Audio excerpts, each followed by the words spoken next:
Okay, this paper is proposing a model that evolves around community learning systems, and it's in a way is trying to promote an integration between RSD and cultural traditions. So to set the pace of my presentation, as I try to digest this theoretical perspective that Dr. Morrison have put it in this paper, I would like to show you this slide. It's not to be discussed at the moment, but it's something to set the footing of this presentation, which I think I can get to it at the end of this of the presentation. So at the beginning of the paper, it talked about Maslow hierarchy of needs, which is associated with economic development. I think the paper was trying to talk about sustainable development. Sustainable development, like using RSD and community learning system as the foundation to sustainable development. So Maslow's, his research, just like all of us in this room trying to teach students, he went to Blackfoot in Canada, and this is how he came up. This is his interpretation of the indigenous knowledge of the people in Blackfoot, where he has a physiological need, and to him, his finding, it became a theory that a lot of people have dwell on and expand, and like economic development is based on this model.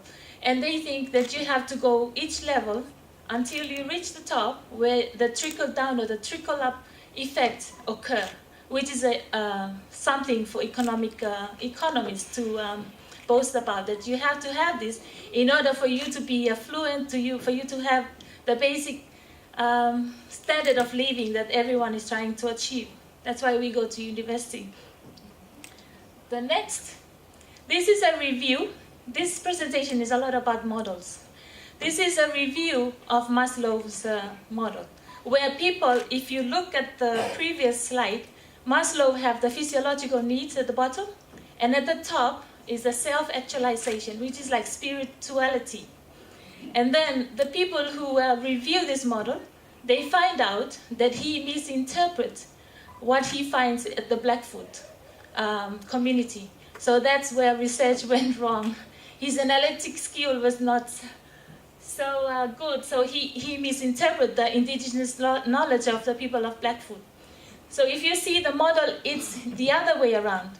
These people, the people who review Blackstock, he find out that you have to start from spirituality, and then you move on to physiological needs at the end. This is actually what the people of Blackstock, how they create knowledge or how they live life in their community.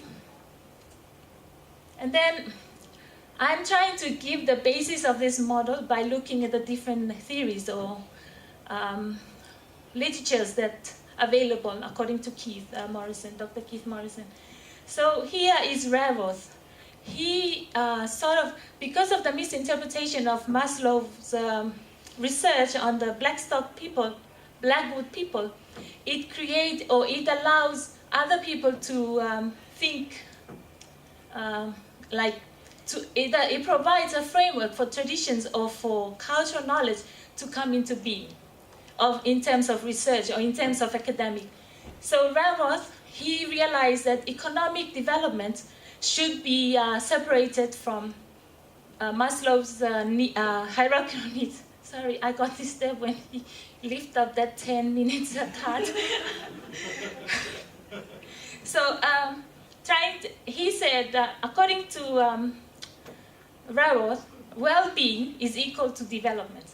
Development doesn't mean economic development. He said well-being should be about the wisdom of traditions, even though he recommended that he couldn't go further and prove how is that as a basis, like traditions, wisdom of tradition as a basis of development, of well-being. So another theorist, two people here, Rappaport, he's an anthropologist like Keith, he came up with this idea that It's about adaptation. When you live in a community, the first thing, I think Rossi talked about this yesterday, when you are born into a community, the first thing they tell you are the basic laws and regulations, like, this is how you do this thing. And then you evolve with the environment as you learn how to live. And so it progresses from application of rules, and then you create a new worldview of how you see things. This is in a community. And then you eventually establish a principle. It's based on your adaptation or adaptive capacity. On the other side, Gilles, I think that's how his name is pronounced. In 2002, he also talked about adaptation, but he focused on a small group or individuals as catalysts. If there is an institution, like for example, in our community, we have to wait for institutions to change or for people to organize in a certain way, the system, then changes happen. But he believed in a community, or our community in the Pacific, individuals or small group can create change without waiting for political or cultural system to change themselves. The vacuum that political or cultural system leave behind, it creates a space for individuals and small groups to become innovative and create new adaptive strategies. That's a lot. And this is a third loop learning. This was created by Keith Morrison. And according to him, if you look at the model, it sort of mirrored what Blackstock and previous theorists have come up with, where you started from spirituality. This word is getting harder to say every time I say it. So it's about endogenous. Like you build from within. Your level of knowledge or your learning system, you build it from within, and then you move towards the outside. So as he's calling, can you tell him to wait? So at the second, so the third, according to Keith, for your learning system, you build it first from home. I think everyone here knows that you learn it from your community, and then you move towards the outside, exogenous. You learn like from university.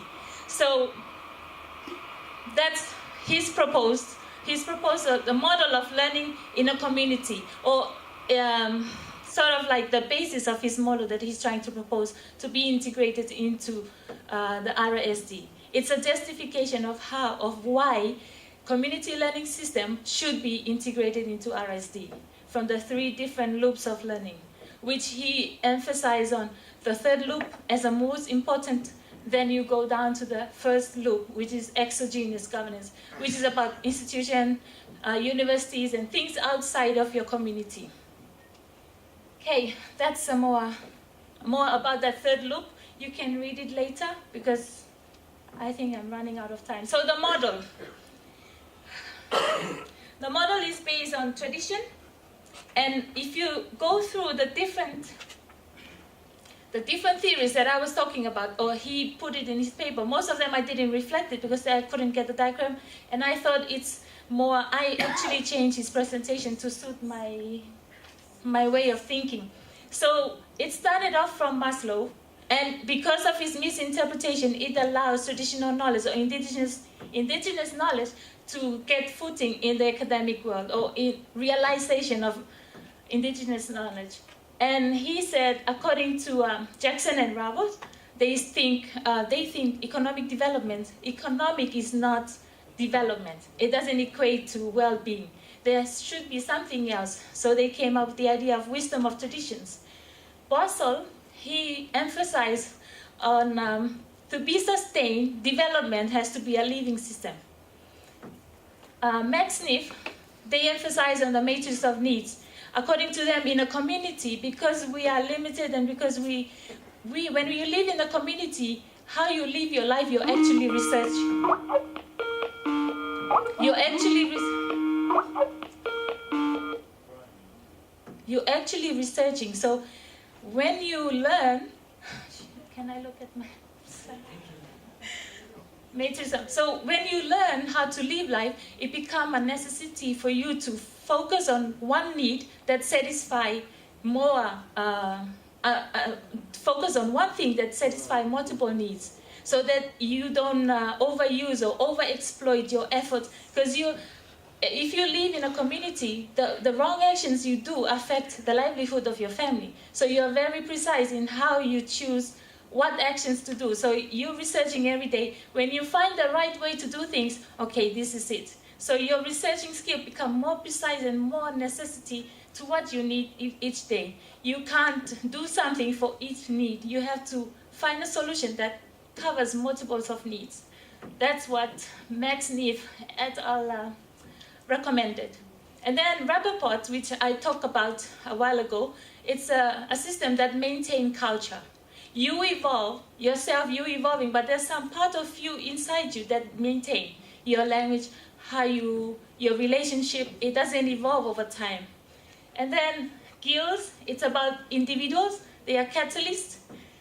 And Forston, it talks about shadow space. Because of the vacuum that it allows individual, or it allows innovators to excel and make changes, despite the framework or the institution is not ready to change. And then Morrison's triple loop learning system, which it focuses on exogenous and endogenous. He recommended you learn first from home or from your community, and then you build up as you move out of your community when you go to university. More about the model. So this is actually the model that he's proposing. Let me try and, how many minutes left?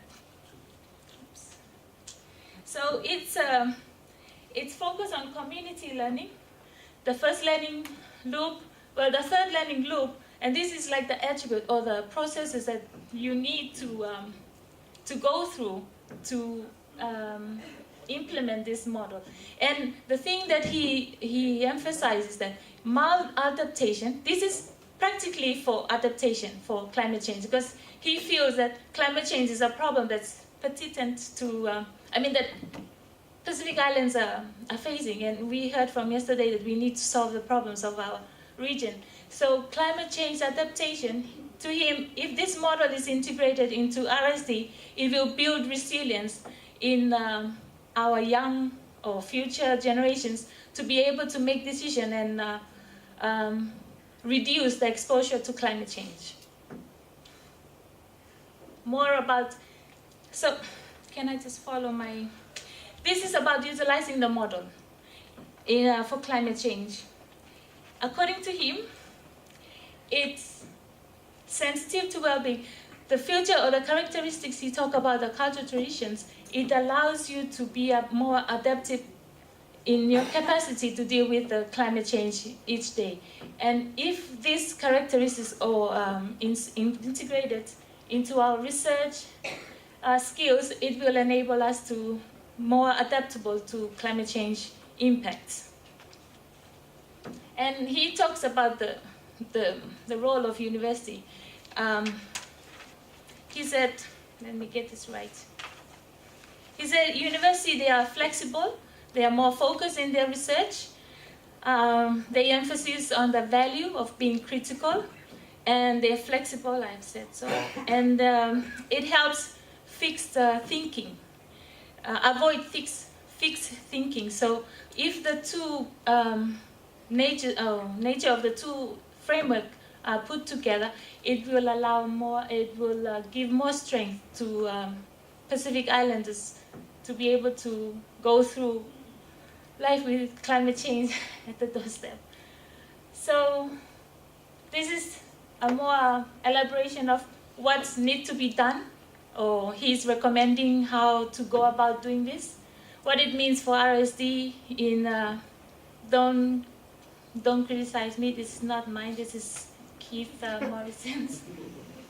He said there's a need to engage cultural tradition and the wider community, research, clarify what is the essential, which is the characteristics that he picked from the different theories about cultural tradition. How is it how the learning systems in communities is evolved or created. And then to clarify where university research provide leverages, like with new ideas about cultural traditions. And so this is what he recommended. The RSD should focus on community engagement, innovative thinking, and critical thinking, with spirituality and constructivism and technical research skill as attribute to the model. Any questions?